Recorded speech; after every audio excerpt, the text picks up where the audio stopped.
విడుదల రజనీ పిటిషన్పై ఏపీ హైకోర్టులో విచారణ జరిగింది. స్టోన్ క్రష్ యాజమాన్యానికి బెదిరింపుల కేసులో ఏసీబీ అధికారులు నమోదు చేసిన కేసులో ముందస్తు బెయిల్ కోరుతూ రజనీ పిటిషన్ వేశారు. రజనీ ముందస్తు బెయిల్ పిటిషన్పై వాదన విన్న ధర్మాసనం తదుపరి విచారణను ఏప్రిల్ 2కు వాయిదా వేసింది.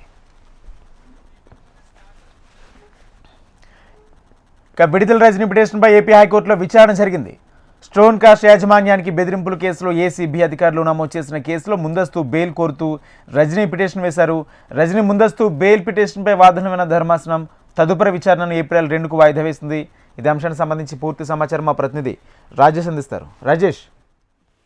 రాజేంద్ర, ఏపీ మాజీ మంత్రి విడుదల రజనీ స్టోన్ క్రషర్ యూనిట్ కి సంబంధించిన బెదిరింపు కేసులో ఏసీబీ కేసు నమోదు చేసింది. ఇందుకు సంబంధించి ముందస్తు బెయిల్ కోసం కోర్టును ఆశ్రయించిన విడుదల రజనీకి ఈ రోజు విచారణ జరిగింది. అయితే విచారణ చేసిన అనంతరం తీర్పును ఏప్రిల్ 22కు వాయిదా వేసింది. అయితే ఈ ప్రధానంగా చూసుకుంటే విడుదల రజనీ గత పాలనలో ఏదైతే గత వైసీపీ పాలనలో అధికారంలో ఉన్నప్పుడు స్టోన్ క్రషర్ యూనిట్ కి సంబంధించి యజమానిని బెదిరించి ₹1,20,00,000 దండుకున్నారనేసి అందుకు సంబంధించి ఆధారాలతో సహా స్టోన్ క్రషర్ యూనిట్ కి సంబంధించిన యజమాని ఫిర్యాదు చేయడంతో సిబిఐ పూర్తి స్థాయిలో విచారణ జరిచి అయితే ఆమెను అరెస్ట్ చేసేందుకు పూర్తిగా చర్యలు తీసుకోబోతున్న తరుణంలో ముందస్తు బెయిల్కు కోర్టును ఆశ్రయించింది. అయితే కోర్టు కొంత విచారణ జరిపిన తర్వాత తదుపరి విచారణ మరి కొంత సమయం కావాలనేసి కోర్టు తెలిపింది. అయితే పూర్తి స్థాయిలో చూసుకుంటే ఇక్కడ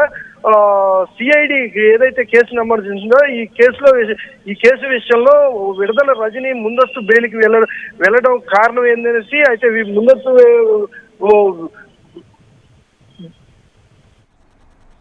రాజేష్ అంటే ఏంటంటే ఆ ముందస్తు బెయిల్ వచ్చే ఛాన్స్ ఉందా? అంటే 2న ఏం తేలే అవకాశం కనిపిస్తుంది? మొత్తంగా మాజీ మంత్రి విడుదల రజనీ ఏపీ హైకోర్టును ఆశ్రయించారు. స్టోన్ క్రష్ యాజమాన్యాన్ని బెదిరింపుల కేసులో ఏసీబీ నమోదు చేసిన కేసుకు సంబంధించి ముందస్తు బెయిల్ పిటిషన్ దాఖలు చేశారు. అయితే రజనీ కేసుకు సంబంధించి ఏప్రిల్ 2కు వాయిదా వేసింది ఏపీ హైకోర్టు.